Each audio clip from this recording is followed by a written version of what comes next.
let the uprising begin.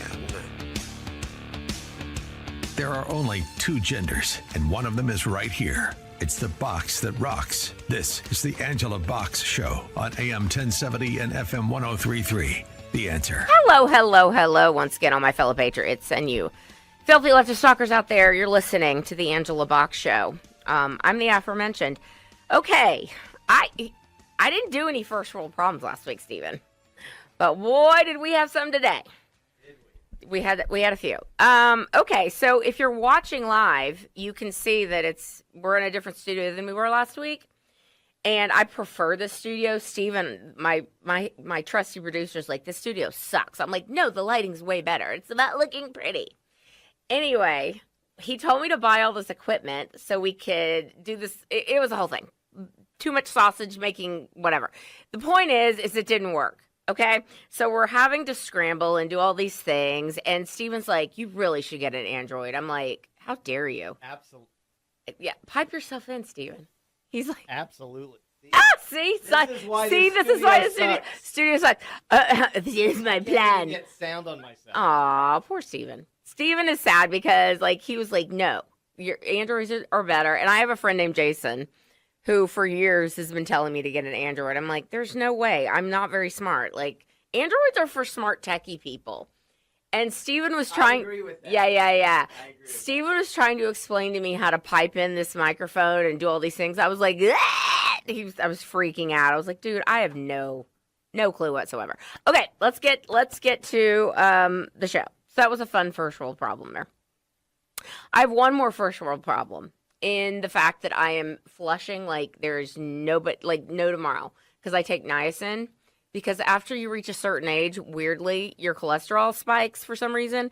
And so my sister was like, take niacin and it'll help open your capillaries. But y'all, I am like, it makes you flush and it's the weirdest feeling. And my metabolism is so crap that it's like, oh, you'll flush in about 20 to 30 minutes. No. 2 to 3 hours after I take this niacin is when I flush. Anyway, annoying. Okay. Before we get to political things, I want to talk about some cultural stuff going on. The Karen Reed trial, people are really starting to pay attention to this. And I was fortunate enough to connect with a girl. Her name is Kate Peter out of Massachusetts. And she has a pretty big YouTube following called at Masshole Media. Excuse me, not Masshole Media, Masshole Mafia. So on Twitter, she's Masshole Mafia. On YouTube, she's Masshole Mafia. And we had a chance to do a segment the other day. And it's like the point of view that we've got is diametrically opposed to about 80% of the public. We are both just flabbergasted at how many people have bought into this free Karen Reed thing. It's a cult, y'all. It is a legit cult. And it's not just that they're ignoring actual evidence. It's the vicious behavior of these people that they are doing, that they are acting like lunatics online. And it's very reminiscent of what we all experienced during COVID, where 80% of the world just did what they were told. Put on the mask, yelled at us, those of us who wouldn't, got the vaccine, bragged about it, all the things, okay? Did their, social distancing and walked down the arrows down the aisle and the plexiglass. And then there's the 20% of us that are like, you're functionally retarded, okay? Literally, you guys are functionally retarded that you're buying into all of this. And I feel that's kind of like the same thing as free Karen Reed. You look at the evidence, and the evidence is very clear she did it. And what I find fascinating, and Kate finds it fascinating, and I'm actually going to be doing an interview next week with a pretty prominent true crime writer named M. William Phelps. His name is Matt Phelps, but he goes by M. William Phelps, I guess professionally, but his name's Matt. He's written tons of books, and he's very recognizable in the true crime community. You'll know his face. If you follow murder porn at all, you'll be like, oh, yeah, I know that guy. Well, he has a great podcast I highly recommend. If you are new to the Karen Reed thing and you're like, what is this phenomenon? What is going on here? Why is everyone talking about this case? 34 Fairview Road. Get it on any podcast platform. Anyway, I'm going to be able to interview with him next week, and he's on our side. And he's basically exposing this character, Turtle Boy. Turtle Boy is this blogger out in Massachusetts who ostensibly is a conservative, and I'm like embarrassed that he's MAGA or was MAGA or is, whatever. I don't claim this guy. He's a lunatic. And he's like going around and torturing these witnesses and basically ginning up all of this hate campaign against people that are simple witnesses to this in this case. But guess who's running the whole show is Karen Reed. Karen Reed, when she realized, she talked to her little lawyer, David Yannetti, and when David Yannetti told her, yeah, you're going to have some culpability if you hit this guy and you left him to die. Like, even if you didn't mean to do it and you were blackout drunk, which, such a good look, Karen. Even if you did all those things, you're still going to have culpability. So the minute she realized she was going to have some legal culpability is when she came up with this insane conspiracy theory. And I've said this before. I love a good rabbit hole. I love a good conspiracy theory. This ain't it, okay? She did it, and why it's so fascinating is the way she's trying to take down people who are simple witnesses instead of just copping a plea and taking responsibility. Like, it's gross, and I hope that karma is coming for her. I think that it is. I think this is a way different trial than the first trial, and hopefully this heifer goes to jail soon. Now, on a note of public sentiment type of thing, like I said, like 80% of the people that are following this case are pro Karen Reed. It's even MAGA people. It really stems the political spectrum. Like, conservatives are on her side, liberals are on her side. And like only, again, like 20% of us are like, no, you guys are absolutely insane, like functionally retarded. But on the flip side of that, there's another cultural moment we're all living through, which is the Blake Lively, Ryan Reynolds, Justin Baldoni case. I'm not going to get into the whole case. If you know what it is, you'll know what I'm talking about. If you don't, look it up. This isn't necessarily a rabbit hole, but it's about public sentiment. Now, on the flip side of this, I would say that about 80% of us are on the side of Justin Baldoni. Like, what Blake Lively and Ryan Reynolds did inadvertently was to destroy their careers completely and to pull the veil back and show the world like what nasty human beings they are, just garbage humans. 80% of us are like Team Justin Baldoni, 100%, and about 20% are Team Blake. Okay. I find that very strange that I guarantee that probably all the free Karen Reed people are more than likely on Justin Baldoni's side. And I'm certainly on Justin Baldoni's side on this, but I'm 20% on the other side. It's weird. Well, this week, the case that Justin Baldoni was bringing against Blake Lively for defamation, and it's, as someone who sued Quan Lux for defamation is extremely hard to prove, but he 100% had a case. This woman, Blake Lively, because she wanted control of this film, and she was just an actress, but she's like, I want authorship. I don't feel fulfilled unless I have authorship. It's like, heifer, you're an actress, okay? Be happy that you're getting paid to speak. Anyway, because she didn't get her way and get to take over the film, she started saying that Justin Baldoni sexually harassed her, said he was a predator. Ryan Reynolds is egging him on. Ryan Reynolds is a very powerful Hollywood player and is going around, like, basically, defaming him, saying he is a sexual predator. And he sexually harassed and preyed upon my wife. The guy gets dropped from his agency. He gets blackballed in the industry, all these things.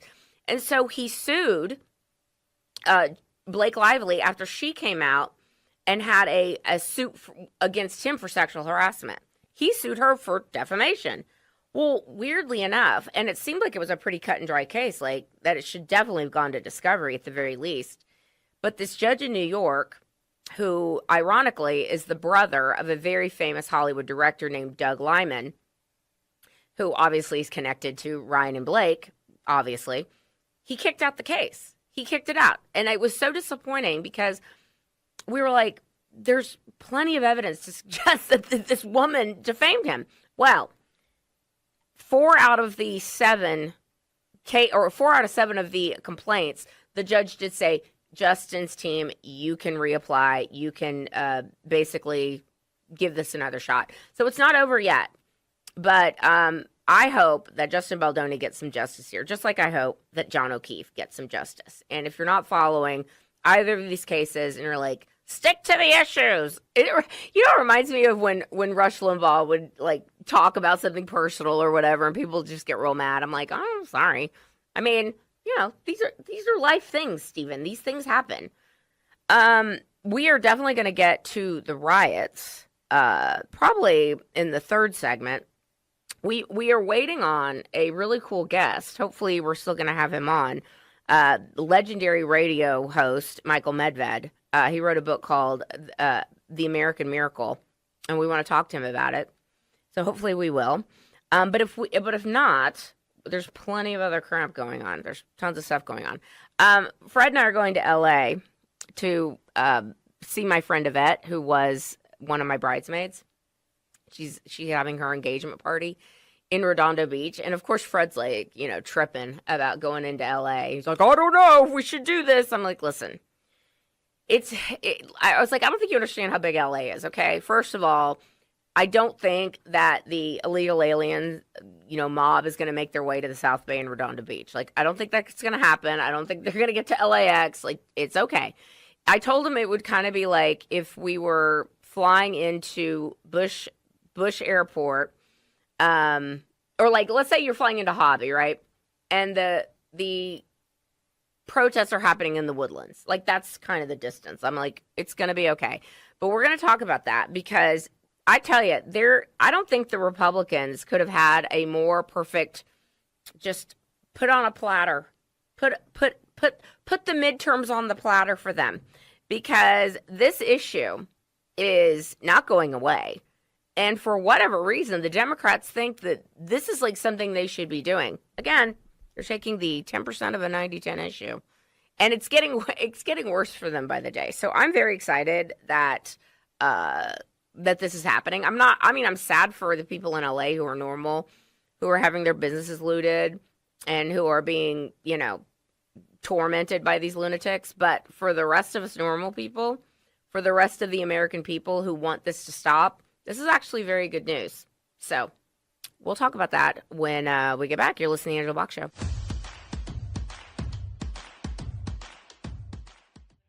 Okay. The silver platter, the gift that keeps on giving. The Democrats seem to think, you guys, let's set this up real quick. Okay. So Trump gets elected, right?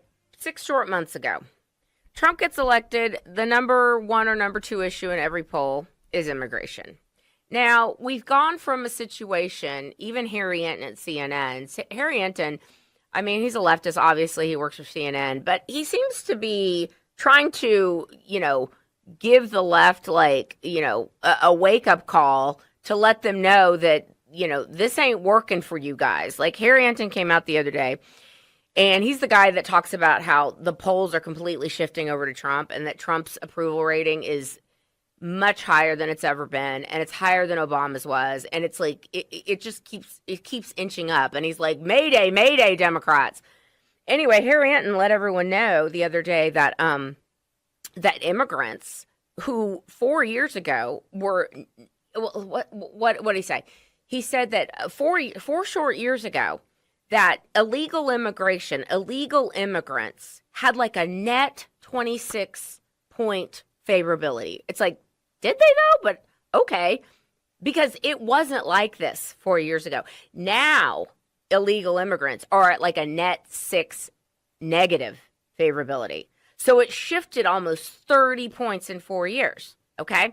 So as time has gone on and people are like seeing how Joe Biden opened the country up to every illegal foreigner invader on planet Earth, and they're like, we don't know, we can't stop them. And the only reason why they did that is because eventually the Democrats wanted to give them amnesty in order for them to be permanent Democrats. Like, obviously, it's not just that they wanted them to vote, it's that they wanted the congressional apportionment to favor Democrats forever and always. Okay, that's why they did it. We know this. And so this lie saying, oh, we can't stop them, they just want a better life, as every prison is being opened and sent to us. Anyway, so for the past 4 years, the American people got a bellyful of what Joe Biden and the Democrats wanted to do. That's why the net negative is now at -6. That's a pretty dramatic swing.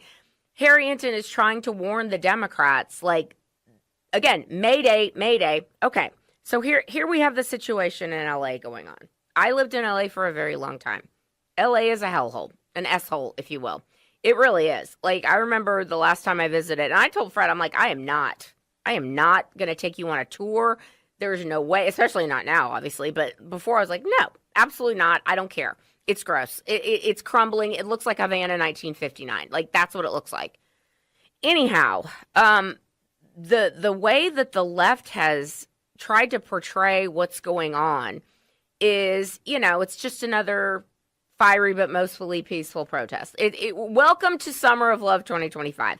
This is what they're trying. They're trying to get the fiery but mostly peaceful band back together, and they don't seem to realize that it ain't 2020. They don't have COVID hanging over everybody where they're afraid to say anything, and it's just not. It's again, plus 26 to minus 6 or plus 24 to minus 6, big swing. So when you see the people rioting and you see the people waving the Palestinian flags and the Mexican flags, and it's obviously very coordinated, and Data Republican is this account on X that everyone should be following because she's digging into who is funding all these things, and it's the usual suspects. I'm not even going to go into them. There's so many. There's 50, 60 of these leftist organizations that are funding these things. George Soros is involved, and, all these disgusting leftist organizations that are flooding the zone and coordinating these attacks or these riots going on in LA. And they have promised more to come, which again, stop threatening us with a good time. Okay. We wanted to get 75% of the Congress in the midterms. We might get 95%. I mean, probably not, but keep it up. Keep it up, and this is what's going to happen. Okay, so the Democrats are once again, and the media is once again, lying about what's going on, saying, don't believe your lying eyes, don't believe your lying ears, you very Orwellian. The party's final edict was to not to believe what's right in front of you. It was their last and most important command, that whole thing. It is pure Orwellian what you're seeing in the media. What I find fascinating, though, is how it's the same people that were at the BM riots in 2020, the George Floyd riots. The Antifa people are the same. They're all the same. And they're all, y'all, double baggers, all of them, all right? There's not a hot one to be found. Find me a hot leftist involved in these protests, okay? I dare you. And what's crazy is they're being held out like, gas masks and what's that? Shields, like face shields, and they're all covered in masks. And Trump's this time's like, no masks for you. You're not gonna. We're not doing that. And yet, the whole reason this ostensibly started was because ICE was going in there, and ICE was going to be detaining some illegals. But actually, the reason that Tom Homan sent ICE in there in the first place was because there was like some big money laundering thing going on, that they were going to be arresting these, I think some restaurants and restaurateurs, and, they were hiring illegals and all these things. So yeah, they were grabbing illegals, but it wasn't just that. And Tom Homan's like, there's some child molesters in there. There's some rapists and murderers. Like, again, who are you standing for here? Like, what is this about? And so they think that this is going to be effective, that the media telling you, don't believe what you're seeing. It's not what you think. These people are peaceful. As the whole city burns behind them, the American people are like, we're so done. Latest polling shows that almost it was Rasmussen. No, I'm sorry, it wasn't a Rasmussen. So, they don't believe in Rasmussen polls, even though they're like 100% correct. And Rasmussen actually asks questions that people want to know about. But it was a I don't know. It was a public poll. It was some other poll that the left kind of gives credence to. 59% in this poll are like, we completely support what Trump is doing. Send in the National Guard, send in the Marines, F around and find out. That is what these little twerps that are running roughshod over these cities. And again, they're going to be doing it nationwide. So once, I think Trump is kind of biding his time, because a lot of people are like, call it an insurrection, call the ball, get it done. And it's funny, the insurrection, this is an actual insurrection. We saw insurrection in 2020. This is an insurrection. Moms and pastors and grandmas being lured into the Capitol, walking through velvet ropes, was, according to the left, the worst, most horrible day in American history. But this stuff's fine. So I think that this weekend, Trump is going to be having a parade for the Army, celebrating its 250th year. And he's like, don't do it. Don't do it. But listen, they're already planning on nationwide protests this weekend. One of the Walton company, or the Walmart heir, is like on. She's like part of this No Kings thing, and the No Kings people are planning these nationwide protests, and it's gonna get violent and it's gonna get crazy, and F around and find out, because y'all, the American people are not down for this. They're not down for it at all. All right, guys, very excited. Next segment, we're going to have the legendary radio host, Michael Medved. I also remember Michael Medved from when he was a film reviewer. So we're going to talk to him about his new book. You're listening to The Angela Box Show. We'll be right back.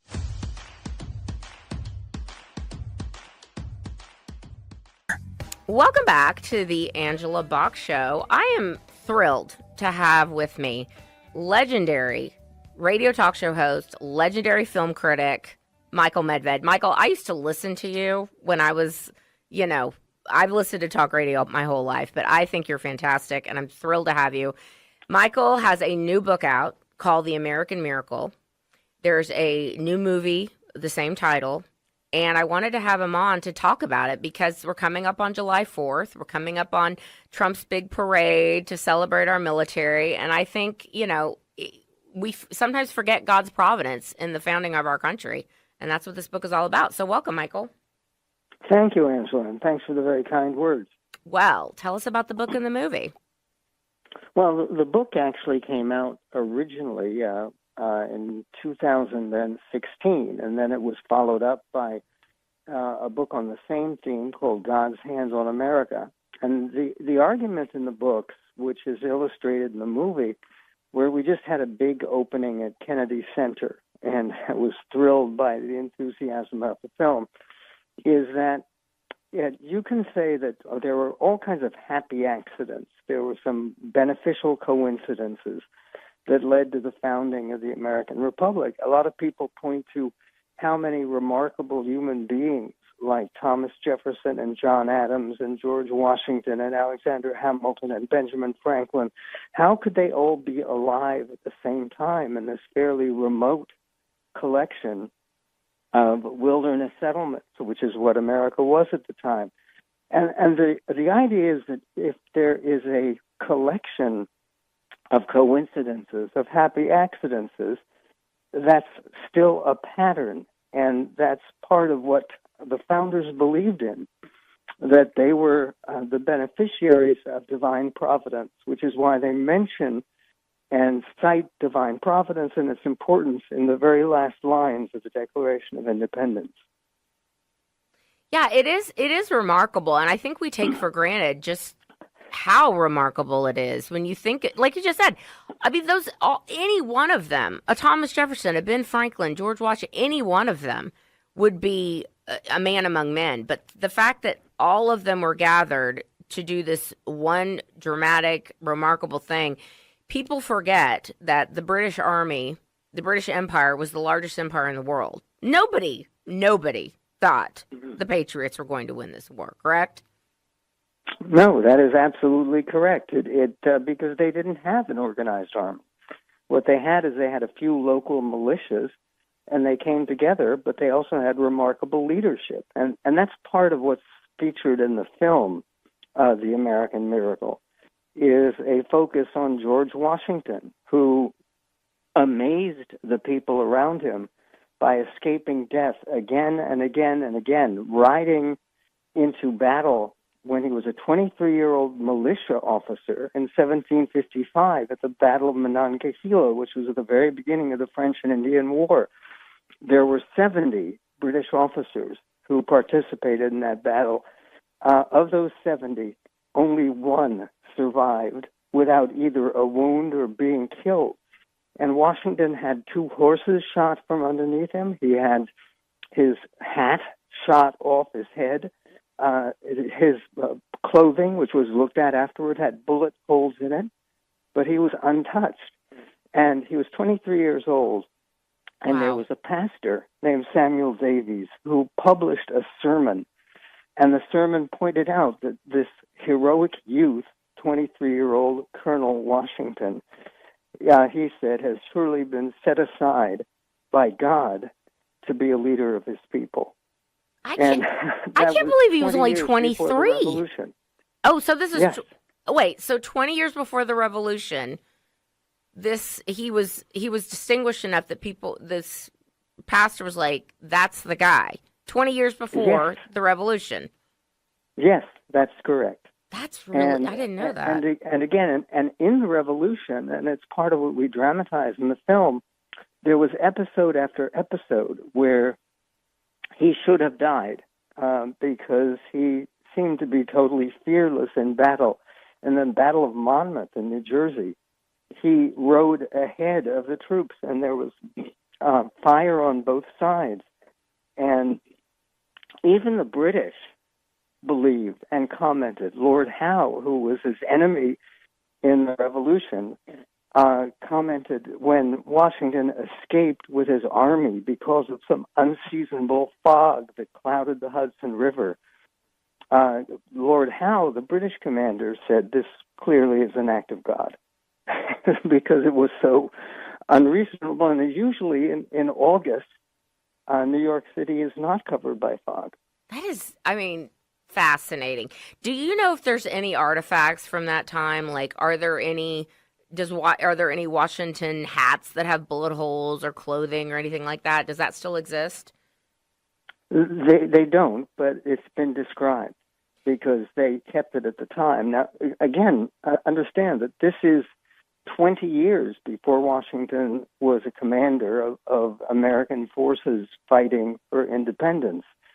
But Washington himself, and that's part of the point, which we emphasize in both the movie and in the book, the founders themselves very, very much believed in this idea of the importance of providence. And Washington, in his first inaugural address as the first president of the United States, said that we owe a debt of gratitude to the invisible hand that has protected us through all of these trials. And at one point, I was thinking of calling the book The Invisible Hand. Mm-hmm. But then it comes out with a movie called The Invisible Hand. It sounds like a horror film. So Yeah. American Miracle is a better idea. I love it. And it's obviously it brings us to present day with what happened with President Trump in Butler, Pennsylvania. And of course, his faith was even more strengthened after that. And obviously, we all watched the hand of God that day. It also, a little bit of Schadenfreude here.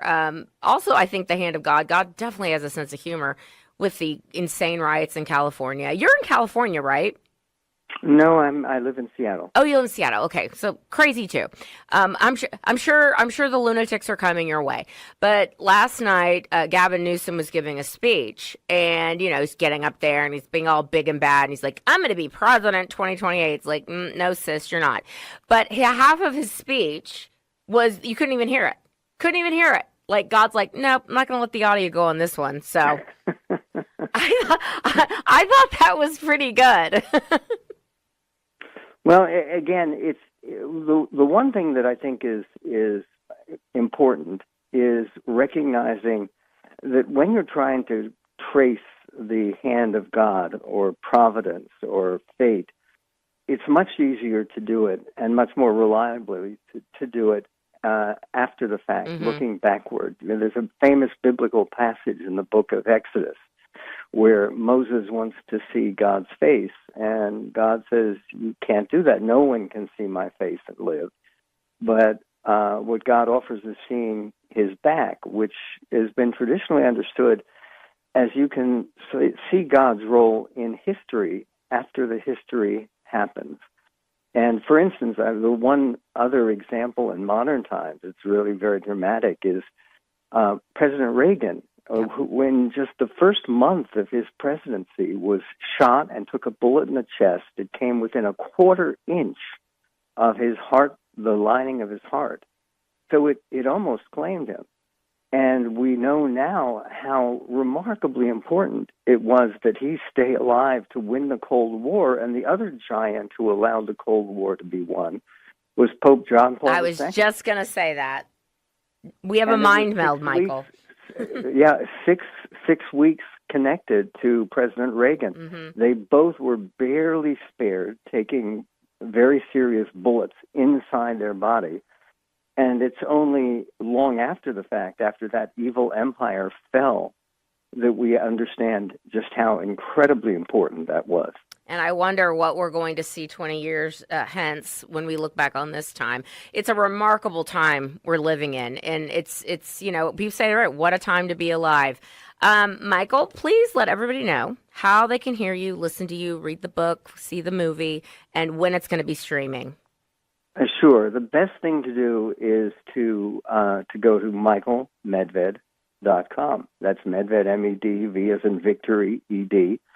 And that has the information on all things Medved and an ability to order both the audio version of the book, which is available, and that's also available through medvedhistorystore.com. Because the book, The American Miracle, is followed up, and I think that the film is going to be followed up by a next chapter, which is called God's Hand on America, which is subtitled Divine Providence in the Modern Era, and has to do with things like the 6-minute miracle at Midway Island. And there's so much of this where when you trace it, go connect the dots, it really does seem like a very clear pattern that is unfolding for America's benefit. One of the things about the God's Hand on America is that when Lincoln was killed, which was an incalculable loss for the country, but it would have been a much worse loss if the other victim of John Wilkes Booth's conspiracy had also been killed, and the other victim was William Henry Seward, the Secretary of State. Vladimir Putin, who is no friend of America, has basically said that because the United States purchased Alaska, that's why we won the Cold War. Seward's folly. And that would not have happened if William Henry Seward had not survived 7 stabbings in his neck in a freakish situation the night of Lincoln's assassination. It's a story worth recognizing. I mean, astonishing stuff. Before we let you go, are there any decent movies that you would recommend? Because most everything is crap. Well, decent movies. I mean, of course, the movie I would recommend most is The American Miracle. Absolutely. Which in some cities where it's showing, it opened in 800 screens across the country. And in some of them, it's continuing for a few more days, so people can check out at AmericanMiracleMovie.com. And that's one decent movie. And I just saw a new movie with Dakota Johnson and Chris Evans and Pedro Pascal, who are all sort of rising young stars. And to say it's a decent movie, it's not family-friendly particularly, but it is a movie about the people trying to meet each other and get married. Well, that's nice. In real life, using matchmakers. Well, Pedro Pascal, he's on my. It's called The Materialist. Yes, the film is called The Materialist. All right, I will check it out. Even though Pedro Pascal's on my list right now because he's been running his mouth too much for my taste. But we will check it out. I know, right? Michael, such an honor to have you. I really have been a fan, like ever since I've been listening to talk radio. So I really appreciate you coming on, and hope you will come back someday. I appreciate it and look forward to it. And I should mention, as when we were talking off the air, several of the crucial scenes in the American Miracle movie were actually shot in Houston at the replica of Independence Hall at Houston Christian University, So cool. which is beautiful and allows us to do, I think it's the first time it's been done in movie, a dramatic recreation of what happened at the Constitutional Convention, which is a miracle in its own right from 1787 involving an unlikely hero named Benjamin Franklin, who was already in his 80s. Well, I'm going to check out. I love that you were at HCU. I'm going on IMDb right now, and I'm going to check the material lists. And we would, let's stay in touch, Michael Medved. I look forward to it anytime. I'm glad to speak to you and continued strength in your work. Oh, thank you very much. All right. Michael Medved, the legend, Michael Medved. You're listening to the Angela Box Show. We'll be right back.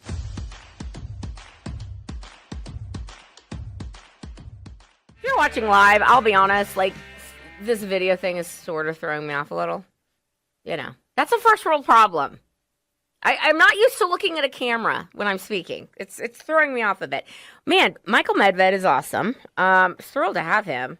But I was looking up on IMDb. I can't find that movie, so I'm gonna have to look. Oh, here's what we're watching this week, in case you want to know. Get Shorty, which is on Prime with Chris O'Dowd. Not the movie with annoying John Travolta, but with Chris O'Dowd and some other people. It's good. I mean, it's not Sopranos good, but it's good. Okay, Material is not the... Okay, I see it. Okay, I'm going to check the IMDb for that. See what the kids are saying. Okay. Rotten Tomatoes says 87. Hey, that's pretty good. No, it's a good cast. Like Dakota Johnson, Chris Evans, and annoying Pedro Pascal. If you don't know why Pedro Pascal is on my last nerve, I mean, just go to his Twitter. He's like, don't come after trans kids. Like, he's doing all the things. These people, again, pretty soon he's going to try and get some Oscar bait and, play a gay guy like Daniel Craig did in Queer. I want that Oscar.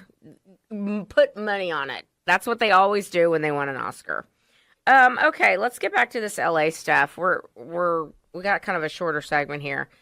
I want to give you some of the absolute insanity. We mentioned with Michael Medved how, God has a sense of humor. What I meant by that is on Tuesday night, Gavin Newsom, who thinks he's going to be president, this man will never, ever be president. I don't know what they're smoking over there. Make it make sense. I know that they're playing to their insane base, and this is what the Democrat Party is. They're socialist communists, rioters, BM, Antifa, Trans Tifa. This is their base. But at the same time, you would think that if he was smart, he would not be doing this because it's such a bad look. But he goes out on Tuesday night, and because the left has no other playbook but to bash Trump, he's like, oh, President Trump sending in the Marines, sending in the National Guard. This is going to make it so much worse. It's and blaming him for this. This is what's wild. President Trump going in and sending Tom Homan and ICE in there to round up people who should not be here because they are here illegally. I don't care if they're, nannies and gardeners. Doesn't matter. Most of the people that they are rounding up right now, 75% of them have criminal records other than breaking the law, breaking into America. Anyway, again, this is like a 65 to 35% issue. Maybe not be a 90-10 issue, but the Democrats are playing to a 35% lunatic base here. So Gavin Newsom goes in and he said it's Trump's fault because Trump is sending in ICE to enforce the law, and therefore people are sad, and they're super sad about it. And so, when people are sad, they like to break things and set things on fire, as you do. The audio on his little press conference last night went out for the first 30 minutes of it. I guess he monologued for an hour, which is funny. But the first half of it, people were like, we can't hear you. And then when the audio came back on, people on X were like, we liked it better when we couldn't hear you. God has a sense of humor, for sure. All the GOP has to do, and anyone who runs against Gavin Newsom in 2028 or whenever his term is up. Like I said, I don't think he's going to run again for governor. He thinks he's going to be president. He won't be, because all anyone is going to have to do is take anything that he's done in the last 6 years, especially since Trump got back on the scenes, or in the Pacific Palisades fire or whatever, and just run those commercials. Just run the things he says. There's your commercials. Like I said, they're so dumb. They don't realize they're handing the GOP on a silver platter. They're handing them the midterms. It's like, here you go. Even with everything else, that things may not be perfect in with what's going on with Trump, or like the Elon Trump feud, which looks like it's coming to a rapid end. And boy, did Elon poop the bed, or did Elon poop the bed? Elon's like, I'm sorry. Can we forget all that whole thing happened? I think it was going on last week when I spoke to you last. I think it was. And people were just like, dude, both of you, stop it. And it looks like it's coming to an end, which is good. Okay, so here are some of the things that the reporters are saying. So they're out there. They've got people in the background as they're doing their little live shots and telling everyone, like, this is just fine. It's like, firebombs going on and cars being burned and people waving the Palestinian flag and the Mexican flag and all the things. One ABC reporter in LA said, quote, "It's just a bunch of people having fun watching cars burn. What's the big deal? Y'all, these people are not smart." Also, here's a quote: "It could turn very volatile if you move law enforcement in there." Excuse me? So now they're doing all the looting. They're going into the Apple stores. They're destroying things. They're going into small businesses, destroying them. They're destroying private property. And you want to tell me that law enforcement shouldn't be brought in? Make it make sense. So when Trump does declare this an insurrection, which I think he's sitting back and he's waiting, because he knows that this is going to spread. This is they are cockroaches. They love this more than anything. They're like, we're getting the fiery but mostly peaceful band back together. They're very excited about this. We've got evidence, tons of evidence. This is privately funded. It's coordinated. I mean, all these little RICO charges that I'm sure Pam Bondi and Cash Patel are like, all right, let's just sit back and see what they do. Just, you do you, boo. And we're going to find, you are effing around and you're going to find out. And so, what was I going to say? Pam Bondi, Cash Patel. Oh, it's going to spread. It's going to spread. It'll go to Seattle. It'll go to Portland. It'll go, hey, you could come here to Houston. We can only hope.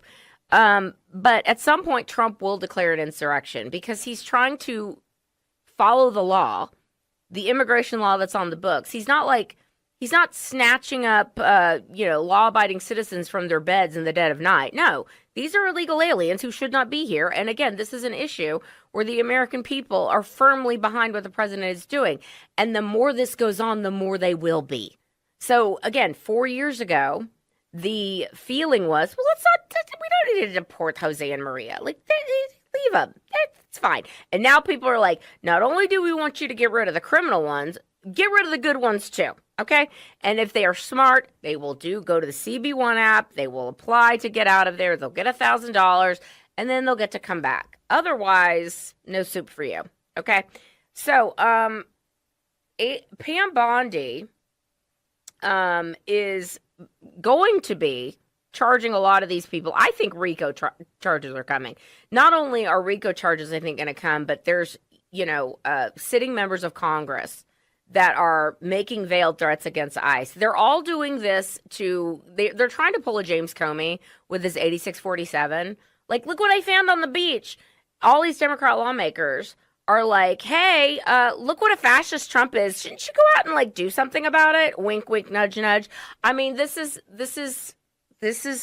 incitement to rioting. That's what they're all doing. So Trump and I think and Bondi are just sitting back and biding their time. It's a matter of time before I think an insurrection is going to be called, ladies and gentlemen. All right, that's my time.